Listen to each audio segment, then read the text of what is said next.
Começar com quem perdeu? Com quem perdeu? Pode ser, com o Corinthians. Fortaleza e o Corinthians tem atacante, né? O gol que o Pedro Raul perdeu, cara. É impressionante. Antes da gente falar do jogo, parabéns, viu?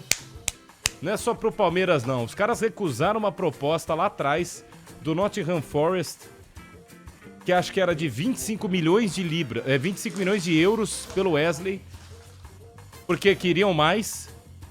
Aí passa 3 meses, os caras vendem a 20 milhões de dólares. Tudo bem pro Al Nassr. O Al Nassr olhou e falou, pode ter tem bônus de 5 milhões de dólares. Mas só aí você perdeu na cotação. Eu lembro de falar isso aqui, acho que é um mês atrás, mais ou menos. Há um mês. Ou um mês atrás. Ia acontecer, estava na cara. O cara tava jogando bem, veio proposta. Já que vai vender, leva. Aí deixa o cara, vai pro banco, ficou no banco, deu uma esfriada, enfim. Verdade. Não sei se é só isso, né? Porque aí a gente fala um negócio desses, vem todos a diretoria. Vocês não sabem de nada. Vocês não sabem o que acontece por baixo dos panos. Você não sabe... Realmente, vocês não falam nada, então fica a impressão que vocês fizeram um mau negócio. Tinha 25 milhões, que seja 20, 23, 24 de euro. Vendeu a 20 com um possível bônus de 5, só que é em dólar. Cotação é maior do euro. É mau negócio. Vamos lá, mas do jogo, Fortaleza 1, Corinthians 0. O Corinthians teve uma chance com o Pedro Raul na cara do gol livre, não marcou. A bola puniu e o Fortaleza é líder do brasileiro, minha gente. Boa tarde. Coisa boa, hein? Que ótima. Eu gostei disso. Claro que o Corinthians e tal, a gente tem que pensar aqui do nosso lado. Mas olha, faz muito bem pra saúde do futebol brasileiro, um clube estruturado, que saiu lá da terceira divisão, né? Claro que o Fortaleza já, em outros momentos, antes dessa retomada, já foi um clube de primeira divisão, mas, né, desde o acesso aí à Série C, que o Fortaleza penou, né, pra retornar uma Série B e depois, quando volta, tudo acontece muito rápido pra um clube muito estruturado. Acho que a gente fala bastante do Fortaleza por aqui como um clube estruturado, não é surpreendente pra ninguém, mas é importante que um clube como esse lidere o Campeonato Brasileiro, uma competição que tem o milionário Flamengo. Acho que vai ser muito difícil do Fortaleza ser campeão apesar disso. Cara, o Flamengo tá montando um time assim, sacanagem, né? Hoje contratou o Alexandre, o tal do Alcaraz também. Fechou o Alcaraz lá com... tenista? Moleque bom. Né? Fechou melhor também com o Plato, o Michael já reestreou marcando gol. Então, acho que vai ser muito difícil parar esse Flamengo e o elenco do Palmeiras é muito forte. Mas assim, rapidinho sobre o Corinthians, não vou me alongar não.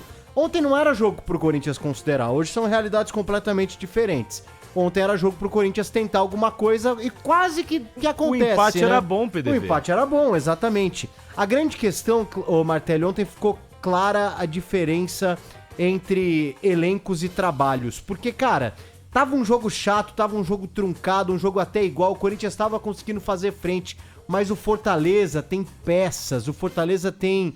como o Vojvoda, ele tem como mudar o jogo. O Vojvoda não tem um time titular, exatamente. Ontem, por exemplo, ele tinha no banco de reservas o Moisés, que entrou e mudou o desenho do jogo. O Moisés mudou a partida ontem para a equipe do Fortaleza. Foi um divisor de águas, você diria? O Moisés foi um divisor de águas, com o perdão do trocadilho. Então, assim, quando você tem jogadores com que trabalhar e mudar, não tá dando certo por aqui, vamos tentar por aqui... o atacante hoje não tá fazendo gol, vamos colocar esse aqui? O Corinthians não, cara. O Corinthians ontem teve que entrar ainda com o Pedro Raul, porque o Yuri Alberto ainda não tem condição de iniciar a partida, depois troca um pelo outro e nada muda. O Wesley era um cara pra ser esse jogador, não é, já foi vendido.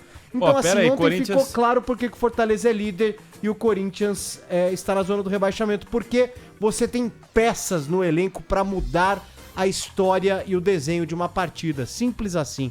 Apresentou o Corinthians há pouco o José Martínez. Isso. Venezuelano. Anunciou, né? Anunciou, isso aí. Bom jogador?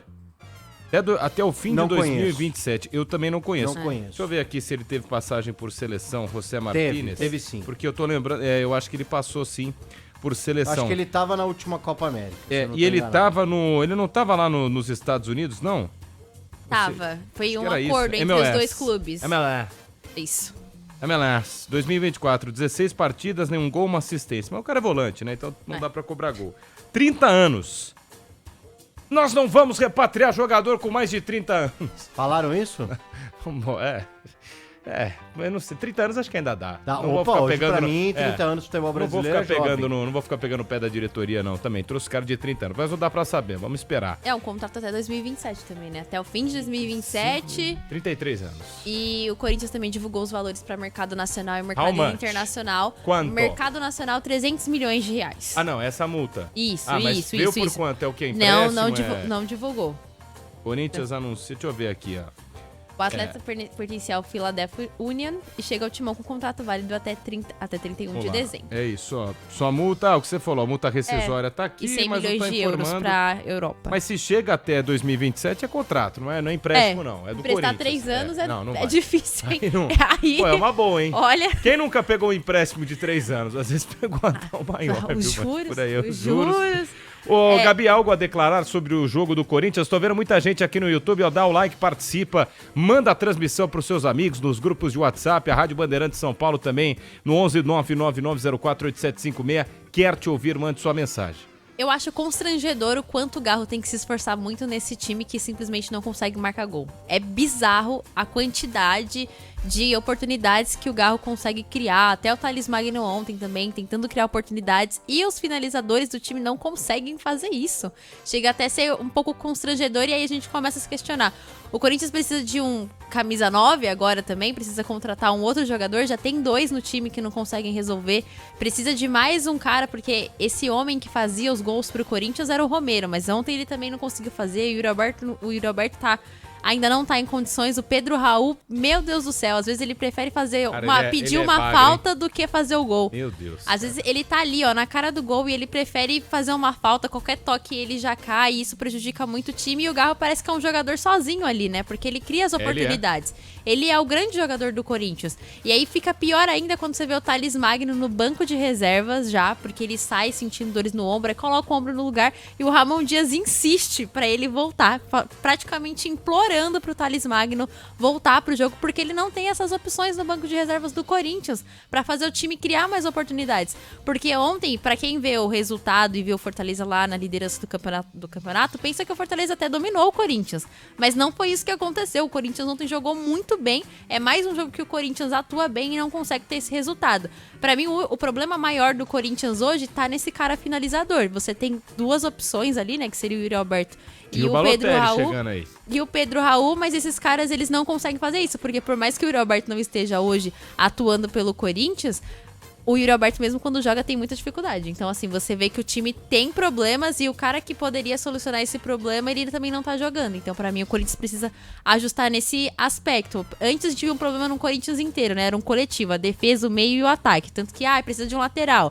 Que Mateuzinho ontem também, coitado, né? Ficou até sentado no chão lá no gol do Fortaleza. Mas ele tava cansado, calma. Poxa vida, né? Pô. E antes era esse problema nas laterais, precisa de alguém pro meio, precisa de um volante. Agora a gente tá precisando de um... A gente não, né? Agora o Corinthians Tirou a casaca, Gabi? Não. Opa, gostei da Não, gente. Nossa, o ato falho, a gente. Não, ato falho. Você é de todos, Gabi. Não sou, não. Mas tem uma coisa que eu não sou, é de todos. Que fique claro. Que fique muito claro. Mas o Corinthians agora precisa de um cara pra resolver lá no ataque. Eu acho que a gente tem que entender o que acontece nesse ataque do Corinthians aí, porque isso não pode ser o problema quando você tem 2 caras que são muito bem pagos pra resolver esse problema.